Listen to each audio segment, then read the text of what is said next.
Sa huling gabi ng lamay para kay Ricky Davao ay ramdam sa bawat sulok ng silid ang lungkot at pangungulila.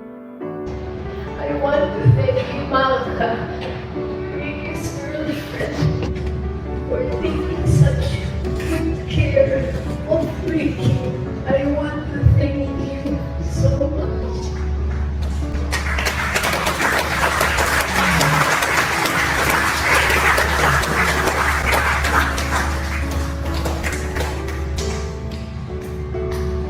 Thank you from my family to yours. Thank you so much for loving Ricky as you did. Thank you.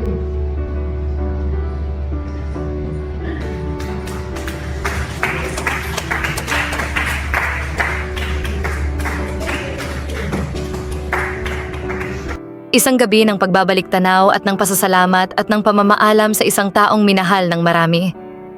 Hindi lamang bilang artista, kundi bilang isang mabuting tao, partner at ama.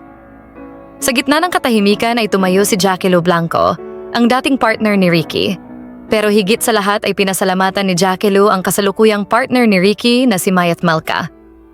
Sa puntong iyon na paangat ng tingin ng ilan sa crowd, ramdam ang sinseridad, ang kababaang loob, at ang bukal na pasasalamat na nagmumula sa isang dating karelasyon.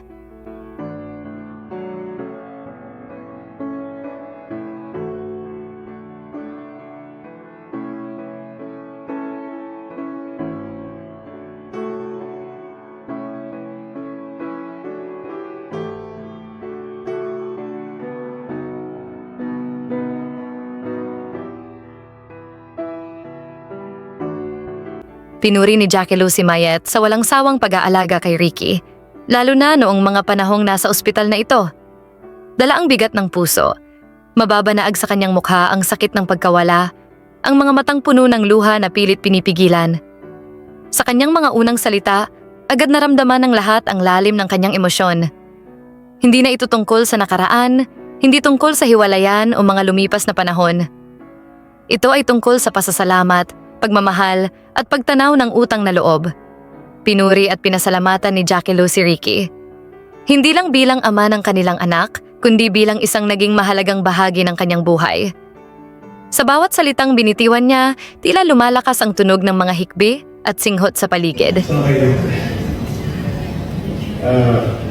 Higit sa lahat po, ang pinagsamahan namin, parang kapatid ko po yan. Tuwing makikita namin, gawa namin, pinagsamahan namin. But Ricky Davao was a big inspiration to me as a person, as an actor. Totoo po siya sabi nila ng seryoso. Seryoso siya, sobrang seryoso na as an actor.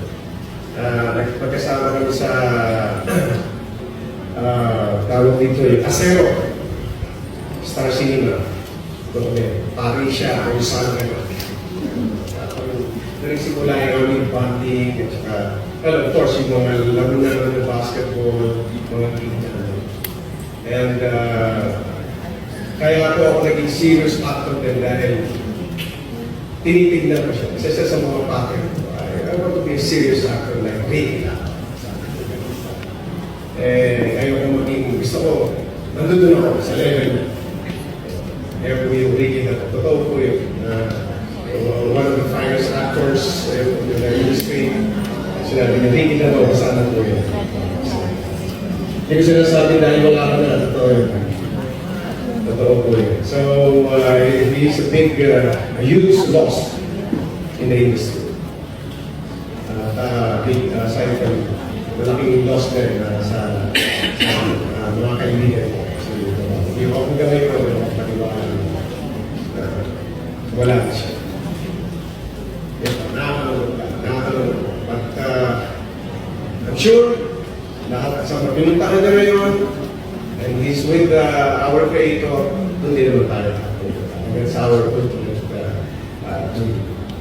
desire. So, sa pamilya ko, my prayers and love, and your voices. Ricky, maraming mamahal sa'yo. Isa na sinubuhin siya sa mga.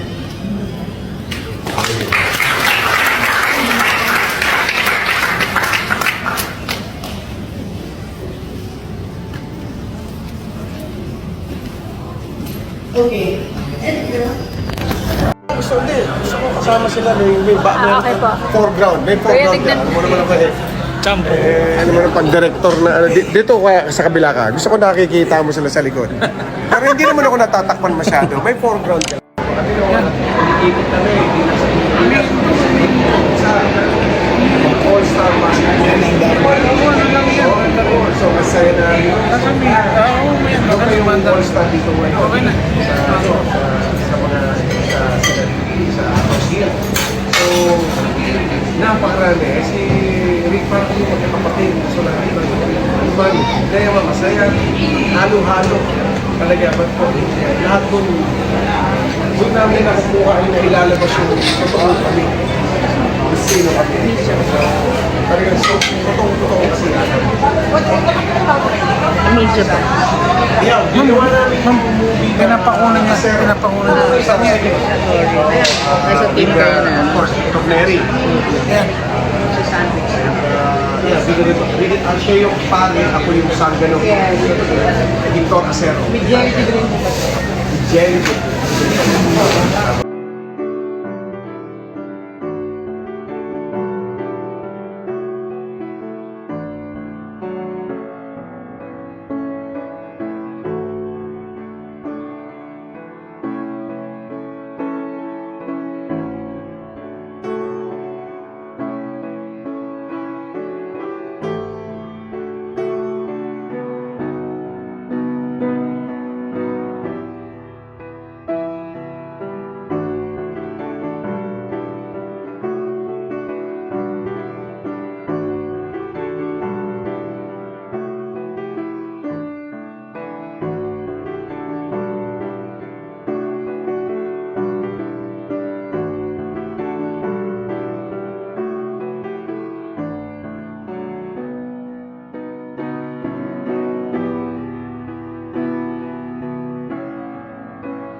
Anong masasabi ninyo sa balitang ito?